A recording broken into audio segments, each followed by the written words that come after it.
Lord's messenger was not easy.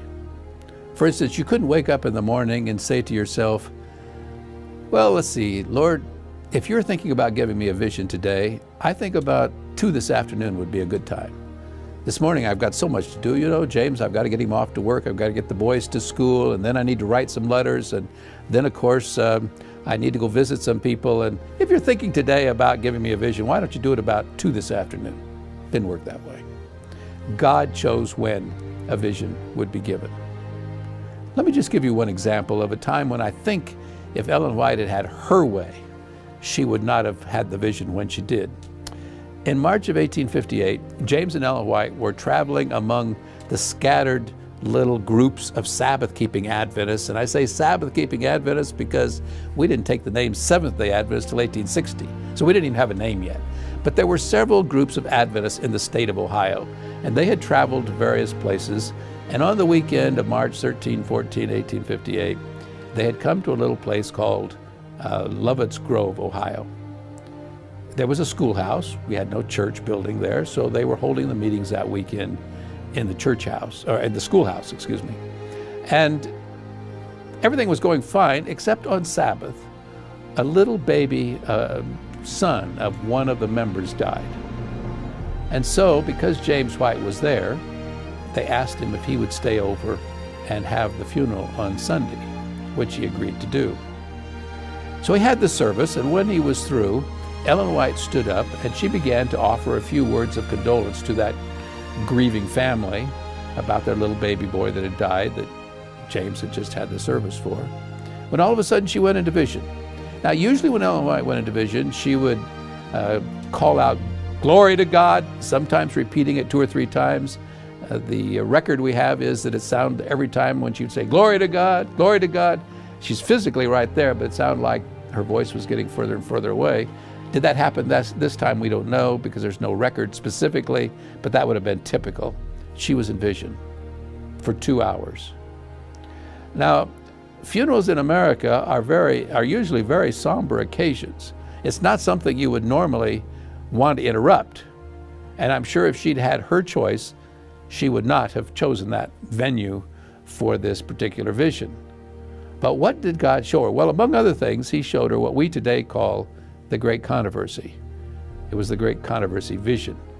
And if you stop to think about it from God's perspective, what better place to talk about what Satan has done, the results of sin, the impact of this rebellion that began in heaven, than at a funeral?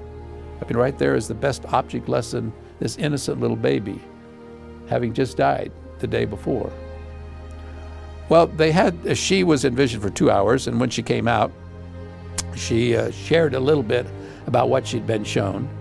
And others took the casket then to the graveyard to bury the little baby.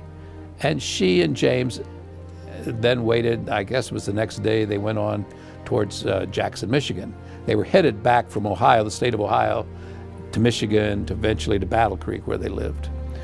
As they were traveling on the train up to Jackson, Michigan, Ellen was describing to her husband a bit more about what God had shown her in the vision. As Dr. Roger Kuhn says in his book, he said, "I think on that train was an unseen, non-paying passenger." And that non-paying, unseen passenger was listening intently to what Ellen was describing to James as to what God had said about what this non-paying, unseen passenger had done ever since he rebelled in heaven. And when he heard that God had told Ellen everything, he determined that cannot be published. I cannot allow that to be published. Well, the Whites got to Jackson, Michigan. They were met there by some early believers. In fact, the earliest Sabbath-keeping Adventists in the state of Michigan, the Palmers, Dan and Abigail Palmer. And Ellen White then went to their home. They were going to spend a day or two and then travel on to Battle Creek on the train. And while she was there, she had a stroke of paralysis. She was only 31 years of age. They didn't think that she was going to live. They prayed for Ellen White, sent the word around, brought in several other Sabbath keepers to pray for Ellen White. She finally got enough strength so that she could get on the train. James could help her and they could make it back to Battle Creek. But she herself later wrote that she didn't think she'd ever see her boys again. She thought she was going to die from this stroke of paralysis. When she got home, she was so weak they put her to bed. She tells us that eventually she got to where she could write 1 page, and then she was too exhausted and she could not write anymore. Eventually she could write a page a day. She had to wait she said she waited 3 days before she could write the 2nd page. Then she got to where she could write a page a day and then several pages a day, and eventually she completed the manuscript for what we technically call Spiritual Gifts, Book 1, but it's really the first edition of the Great Controversy.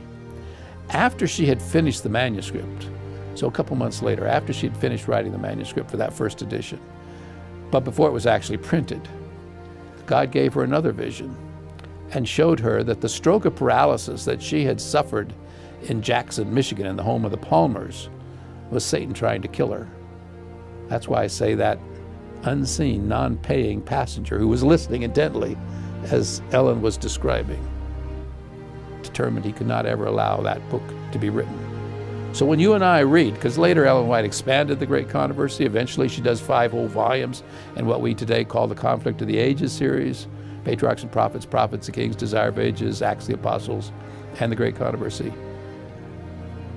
But just remember that that series of books, especially the Great Controversy book, almost cost Ellen White her life.